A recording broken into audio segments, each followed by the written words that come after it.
सबसे पहले तो आप सबका यहाँ आने पे बहुत बहुत धन्यवाद। आज मैं ये बताना चाहूँगी कि हमारे माननीय मुख्यमंत्री जी ने राव साहब के अपील पे चरखी दादरी में जो मेडिकल कॉलेज बनने जाएगा उसको राव तुलाराम जी के नाम पे करने की स्वीकृति दे दी है। तो मैं आज मुख्यमंत्री जी का बहुत बहुत धन्यवाद करना चाहती हूँ और साथ साथ मैं राव साहब के इन प्रयासों का भी बहुत बहुत धन्यवाद करना चाहती हूँ कि आज के दिन चरखी दादरी के जो मेडिकल कॉलेज जो बनेगा वो राव तुलाराम जी के नाम पे, ताकि दक्षिण हरियाणा की और मैं पूरे हरियाणा में जो स्वतंत्रता सेनानी रहे हैं और जो वीर रहे हैं उनके नाम पे एक मेडिकल कॉलेज बनने जा रहा है। साथ साथ अभी कुछ दिन पहले ही मुख्यमंत्री जी ने 100 करोड़ से ज़्यादा के शिलान्यास और उद्घाटन दोनों किए हैं और उसके बारे में भी मैं हेल्थ डिपार्टमेंट की तरफ से कुछ बताना चाहूँगी आपको कि हर ज़िले में अब महिलाओं की क्लिनिक खुलेंगे। 23 के 23 ज़िलों में महिलाओं के लिए क्लिनिक बनेंगे। तो एक स्वस्थ नारी सशक्त परिवार के तहत ये बहुत बड़ी योजना है हमारी सेंट्रल गवर्नमेंट की भी और हमारे राज्य सरकार की भी। इसके साथ साथ एक अमृत योजना जो फार्मेसी है, अमृत फार्मेसी जो सेंट्रल गवर्नमेंट की फार्मेसी रही है, आज तक सिर्फ रोहतक के पीजीआई में रही है। अब ये अमृत फार्मेसी हर डिस्ट्रिक्ट नागरिक अस्पताल में खुलेगी। इसके साथ साथ एक नई योजना जो हमने लॉन्च की है वो है टेली ईसीजी को लेकर, ताकि टेली ईसीजी हर कुछ 600 पीएचसीज में हमारे स्टेट में पूरे पीएचसीज जो 600 हैं उनमें इलाज हो सकेगा, उनमें पता चल सकेगा जिनको भी जो दिल के मरीज़ हैं, जिनको भी कुछ लगता है कि ठीक नहीं हो रहा उनके साथ, तो ईसीजी वहाँ पे होगी और वो अपना इलाज ज़रूर करवा पाएंगे। और इसके अलावा 766 जो हमारे पीएचसी सीएचसीज अर्बन ब्लॉक हेल्थ क्लिनिक्स हैं, सब सेंटर्स हैं, उनको मुख्यमंत्री जी ने मंजूरी दी है और 766 नए हेल्थ जो हमारे हेल्थ सेंटर्स हैं वो बनने जाएंगे। मैम जी, विमेन क्लिनिक्स आपने बोला अलग से होगा, ये कैसे सेपरेट होंगे गवर्नमेंट हॉस्पिटल से और काउंसलिंग? नहीं, गवर्नमेंट हॉस्पिटल्स में ही होंगे जी। हाँ जी, ये सिविल अस्पताल में ही होंगे। सॉरी, आपने कुछ कहा? सॉरी जी, ये सिविल अस्पताल का ही हिस्सा होंगे और एक नया वो होगा कि जहाँ महिलाओं को अपनी दिक्कतें पड़ती हैं उनके लिए वो प्रावधान किया गया है कि वो सीधा जाके उन क्लिनिक्स में अपना देखभाल अपना इलाज करवा सके। टेली ईसीजी कैसे होगी, मतलब क्या इतना इंफ्रास्ट्रक्चर होगा? जी, ईसीजी मशीनें लगाई जा रही हैं, तो बिल्कुल इंफ्रास्ट्रक्चर है पीएचसीज में।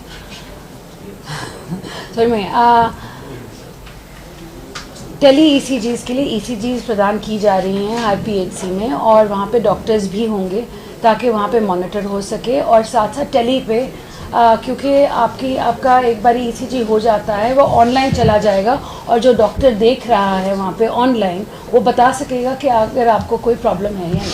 जो महिला क्लिनिक होंगे वो जिला अस्पताल के अंदर ही होंगे या अलग से होंगे? नहीं, जिला अस्पताल में। हाँ जी, हर डिस्ट्रिक्ट में अस्पताल में ही रहेंगे। इसके लिए फंक्शनिंग किस तरीके से होगी? जो महिला अस्पताल आप कह रहे हैं, महिला क्लिनिक जो कह रहे हैं, जैसे मान लो एक्सरे करवाना, अल्ट्रासाउंड कराना, वो सारे गवर्नमेंट हॉस्पिटल के इस्तेमाल होंगे? बिल्कुल नहीं, बेसिकली नहीं, आप बात कर रहे हैं, मैं कह रही हूँ महिलाओं को लेकर जो प्रॉब्लम्स होती हैं उनकी बात, हम समस्या की बात कर रहे हैं। हम रेगुलर ईसीजी या एक्सरे की बात नहीं कर रहे, हम और महिलाओं की और प्रॉब्लम्स होती हैं उनको दिखाने की। मैम, अमृत फार्मेसी की आपने बात की है, तो अभी क्या मतलब पायलट प्रोजेक्ट के तौर पे कहाँ शुरू है? नहीं, अभी शुरू होनी है जी। अभी सीएम साहब ने इसका उद्घाटन किया है। अभी हर डिस्ट्रिक्ट अस्पताल में, डिस्ट्रिक्ट अस्पताल के अंदर या अगर वहाँ जगह नहीं है तो बाहर की तरफ हम एक कियोस्क बनवाएंगे जहाँ अमृत फार्मेसी लगाई जाएगी और कम से कम दामों पे बेहतरीन जो हमारी मेडिसिन हैं वो वहाँ मिलेंगी। मैम, हेल्थ इंफ्रास्ट्रक्चर को लेकर बीते दिनों मुख्यमंत्री जी और आपने पंचकुला में एक कार्यक्रम में शिरकत की थी। अगर 1.5 साल की बात करें आपके कार्यकाल के एज ए हेल्थ मिनिस्टर, तो कितना इम्प्रूव आप लोग कर पाए हैं? जो आपने तय किया था क्या उसके मुताबिक आज प्रदेश में स्वास्थ्य सेवाएं लोगों को मिल रही है? मतलब क्या और आगे की क्या प्लानिंग है बड़े तौर पर? नहीं, बड़े तौर पे जी प्लान तो 1.5 साल में, मैं पहले तो ये फिर से ये ज़रूर बताना चाहूँगी कि पिछले 1.5 साल के कार्यकाल में हमने 2 मेडिकल कॉलेज खोले हैं। हमने 200 सीटें मेडिकल कॉलेज में शुरू की हैं। इसके साथ साथ आने वाले इस साल में हमें कुटेल जो करनाल में है वो मिल जाएगा और हैंड ओवर हो जाएगा।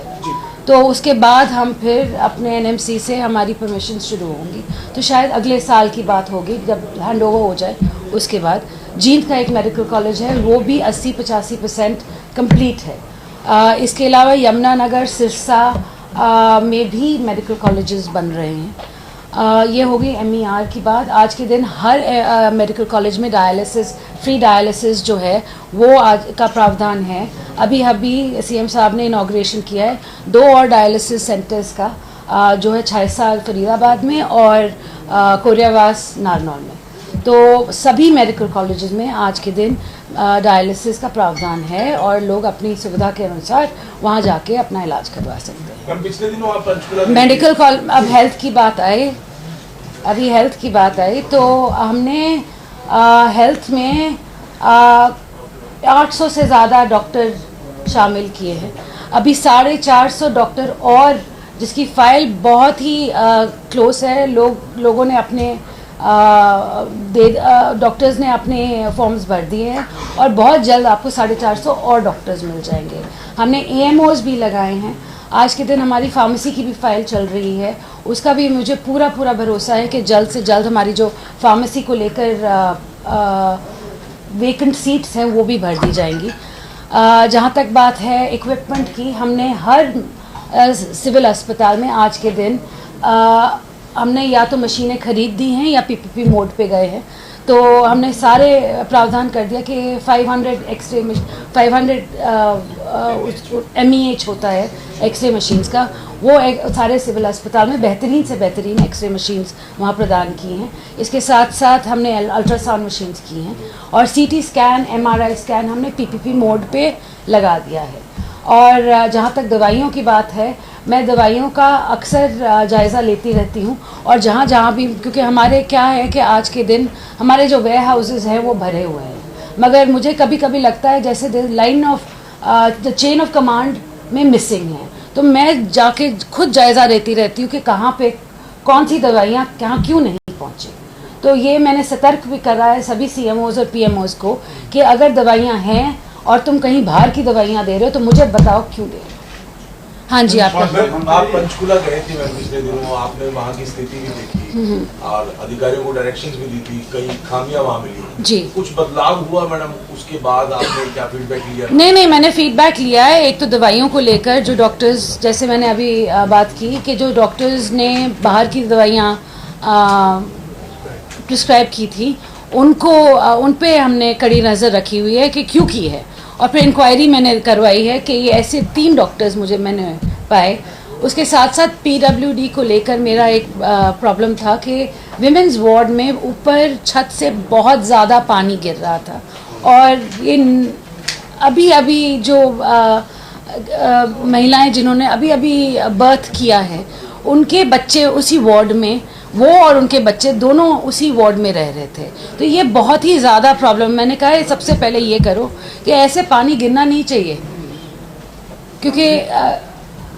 क्योंकि साथ साथ न्यूबॉर्न बेबी को अगर आप ऐसी जगह रखोगे तो बहुत बीमारियां होने के चांसेस बढ़ जाते हैं। मैम, स्वास्थ्य विभाग ने लगातार अभी पीछे एक्शन लिए हैं। वो PNDT एक्ट के तहत डॉक्टर चार हमारे डॉक्टर्स हमने सस्पेंड किए हैं। हाँ जी। हाँ जी। किस तरह से क्या अभी तक सिस्टम समझ में नहीं आ रहा है, क्योंकि कड़े आप निर्देश भी दे रहे हैं, उसके बावजूद भी इस तरह की केस सामने आ रहे हैं। देखिए, जब पीएनडीटी की एक्ट हम फ्रंट फुट पे इसको फाइट कर रहे हैं, और हमने और सीएम साहब ने बहुत स्ट्रिक्ट इंस्ट्रक्शंस दे रखे हैं इसी को लेकर कि आप जाएं और आप जाके जहाँ जहाँ आपको लगता है कि यहाँ पे चेकअप्स हो रहे हैं, जांच हो रही है, आप वहाँ पे जाके खुद एक्शन लीजिए। अगर एक्शन नहीं दिख रहा है हमें, तो हमने उन डिस्ट्रिक्ट्स पे लोगों को, जो पीएनडीटी ऑफिसर्स है, उस पे स्ट्रिक्ट एक्शन लिया है। आयुष्मान का इलाज सारे हॉस्पिटल में जनरली गायनी वार्ड या चाइल्ड एंड मैटरनिटी वार्ड्स रहती है, तो जो ये वुमेन सेंटर्स आप बना रहे हैं, वुमेन क्लिनिक्स, ये कैसे डिफरेंट होंगी? So once a week, एक हफ्ते में एक बारी, they will be only for the women of तो I think Thursday या Friday जो है, जो महिलाओं के लिए स्ट्रिक्टली रहेगा जी। आयुष्मान जो पीछे का जो डेटा है वो जनरली ये कहता है, हाँ, एक सेकंड, सॉरी। आयुष्मान भारत जो है, हाँ, उसके तहत काफी ज्यादा चेंजेस आए हैं धरातल पे, क्योंकि पीछे का डेटा ये कहता है कि जो क्योंकि फ्री इलाज हो रहा है, तो ज्यादा से ज्यादा महिलाओं का इलाज जो है वो हो पा रहा है, क्योंकि पहले महिलाएं बहुत इग्नोर्ड होती थी, अब फ्री इलाज है, क्योंकि ये पीजीआई का डेटा बोलता है। तो हरियाणा में क्या स्थिति है आयुष्मान भारत? चेंज हुआ है जी। मैं कहूँगी सभी तौर पे हमारे माननीय प्रधानमंत्री जी का हमेशा फोकस रहा है कि महिलाओं को लेके हम बेहतर जो भी योजनाएं हैं वो प्रदान करें, और स्वास्थ्य को भी लेकर हमने जब से नई सरकार बनी है, हमारा फोकस यही रहा है कि विमेन एंड चाइल्ड, तो तब से ही हमने विमेन और चाइल्ड विंग्स हर अस्पताल में शुरू कर दिए हैं। हमने साथ साथ जहाँ जहाँ हमने आज के दिन 100 we've got the gynecologists, we've got the anesthesiologists, and the we've got gynecologists, anesthesiologists and pediatricians in every district, ताकि आगे चल के जहाँ जहाँ भी जो ट्रायड है, जहाँ महिलाओं को ज़रूरत है ऑपरेशंस की, क्योंकि सारी नेचुरल बर्थ्स नहीं होती, कोई प्रॉब्लम्स होती हैं बर्थ्स में, तो हमने ये भी कर रखा है कि महिलाओं को जहाँ कम से कम दिक्कत हो और पहले ही पता चल जाए कि यहाँ पे कोई इशू होने वाला है और इनको ऑपरेशन की ज़रूरत पड़ेगी, तो उसके तहत उनका ऑपरेशन भी हम शेड्यूल करवा देते हैं। तो हॉस्पिटल का जो इशू है, जिसमें डॉक्टर ने इस तरीके की जो हरकत की, जी, उसके बाद कार्रवाई हालांकि आपने की है जी, क्या मैसेज है और डॉक्टर्स के लिए इस तरीके? नहीं जी, मैसेज बहुत क्लियर है हमारी सरकार से। हमारे मुख्यमंत्री जी को से भी मैंने बात की थी इस बारे में, कल ही परसों की थी, और मैंने ये सीएम साहब ने भी स्ट्रिक्ट इंस्ट्रक्शंस दिए और मैंने भी कहा कि यहाँ पे एक तो कैसे हो सकता है, सिक्योरिटी लैप्स कैसे हो सकती है, ऐसी होनी नहीं चाहिए, और आगे चल के अगर कोई भी ऐसा कदम उठाने की सोचता भी है तो आप सोच लीजिए ये सरकार आपको बख्शेगी। महिलाओं की सेफ्टी इंश्योर करने के लिए कोई इंस्ट्रक्शन दिए हो सरकारी अस्पतालों में? नहीं, बिल्कुल, हमने इनफैक्ट सीएम साहब और हम बैठे थे, एक मीटिंग कर रहे थे, तो उसमें हमने कहा था कि सफाई को लेकर और सिक्योरिटी को लेकर हम दोनों को हम पीपीपी मोड में करना चाहते हैं, ताकि और सिक्योरिटी हर अस्पताल को हम प्रदान कर सकें, बेहतर सिक्योरिटी। कितने सुधार की अभी और जरूरत है, आपको क्या लग रहा है? आप रोज रिव्यू करते हैं मैम? जी, काम इज ऑन गोइंग, कभी ख़त्म नहीं होता, काम में कुछ ना कुछ तो आता रहता है, मगर हमारी कोशिश बरकरार है, और हमारी कोशिश यही रहेगी कि हरियाणा के सभी नागरिक जो हैं उनको बेहतरीन से बेहतरीन स्वास्थ्य इलाज मिले। मैम, ये एक सवाल है इसके अलावा, ओपी यादव जो विधायक है वो कह रहे हैं कि राव नरवीर सिंह को राव लिखने का भी अधिकार नहीं, सिर्फ राव इंद्रजीत परिवार के पास ही है, वो तो गलत लिख रहे हैं, उसकी इस बयान को कैसे देखते हैं? और दूसरा, वहाँ जो अक्सर बना रहता है गतिरोध राव नरवीर सिंह और राव साहब के बीच में, किस तरीके से देखते हैं? ओपी यादव जी कह रहे हैं कि वो तो राव लगा ही नहीं सकते। आप ओपी यादव जी से पूछे ना ये सवाल ये मुझसे क्यों पूछ रहे हैं? देखिए, आज के दिन मैं सच्ची में बताऊं कि जो राव नाम है उसकी परंपरा एक है, मगर आज के दिन सबका पूरे दक्षिण हरियाणा में इतने सारे राव मिलते हैं, तो तो इसमें कोई पाबंदी नहीं है। हाँ जी। Thank you.